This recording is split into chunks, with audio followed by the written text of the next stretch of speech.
چین نے اعلان کیا ہے کہ بھارت یا تو جموں کشمیر سے دفعہ 370 کو بحال کرے یا پھر لداخ سے نکل جائے۔ فیصلہ بھارت کو کرنا ہے، چین جواب کا انتظار کرے گا۔ چین کا مزید کہنا ہے کہ 50 ہندوستانی فوجی اب تک ہلاک ہو چکے ہیں اور 75 تاحال چین کے قبضے میں ہیں۔ بھارت نے اب تک 30 فوجیوں کی باقاعدہ طور پر ہلاکت ظاہر کی ہے اور 34 فوجی اب بھی بھارتی حکومت کے مطابق غائب ہیں۔ چینی فوج کے آرمی چیف نے یہ کہا ہے کہ اگر بھارت نے پاکستان پر کسی بھی جارحیت کی کوشش کی تو بھارت کو ویسا ہی سرپرائز چائنا کی جانب سے بھی ملے گا جیسے پاکستان نے بھارت کو دیا تھا۔ بھارت، پاکستان، چین، نیپال کو بھول جائے، لداخ چین کا ہے۔ اگر بھارت نے کسی قسم کا تماشا کیا تو یہ بات دلی تک جا پہنچے گی۔ مطلب یہ کہ چینی فوج کے آرمی چیف بھارت کی دلی پر قبضے کرنے کا اعلان کر چکے ہیں۔ ناظرین، آج بھارت پوری دنیا میں تنہا ہو چکا ہے۔ ڈونلڈ ٹرمپ چائنا کے سامنے بے بس دکھائی دے رہے ہیں، اسی وجہ سے اس نے بھارت کی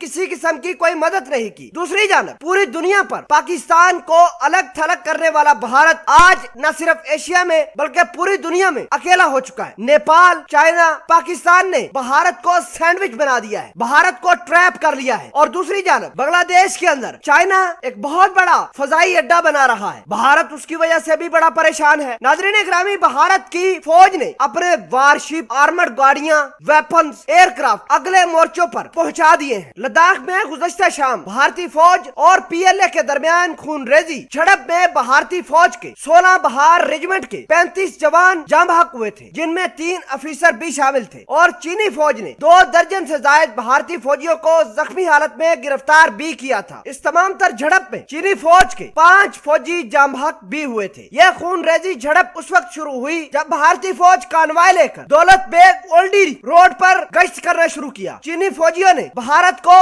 دولت بیگ اولڈی پر گھیر لیا، وہاں پر پتھروں، اینٹوں اور ڈنڈوں سے بھارتی فوج کی توازے کی، جس کے نتیجے میں بھارت کی فوج کی کیجویلٹی ہوئی۔ ناظرین، یہ خونی کھیل تقریباً 10 گھنٹے جاری رہا۔ خطے میں حالات بہت کشیدہ ہیں اور ایسے حالات جغرافیائی تبدیلی کا باعث بن سکتے ہیں۔ چینی صدر شی جن پنگ کا بھی یہ کہنا ہے کہ بھارت کشمیر کے معاملے کے اوپر اور لداخ کی یونین ٹیریٹری کے اوپر ہم سے بات کرے، ہم لداخ سے نکل جائیں گے، ورنہ لداخ بھی جائے گا، کشمیر بھی جائے گا، اور ہم یہاں تک نہیں رکیں گے۔ بلکہ چائنا کے آرمی چیف نے یہ کہا ہے کہ اب وہ دلی کے اوپر بھی قبضہ کر سکے۔ ناظرین اکرامی، بھارت کی یہ تمام تر کہانیوں کو آپ کس طرح دیکھتے ہیں؟ کمنٹ سیکشن میں بھارت کی جو تباہی ہو رہی ہے اس کے بارے میں ایک جملہ ضرور کہیے گا۔ جزاک اللہ۔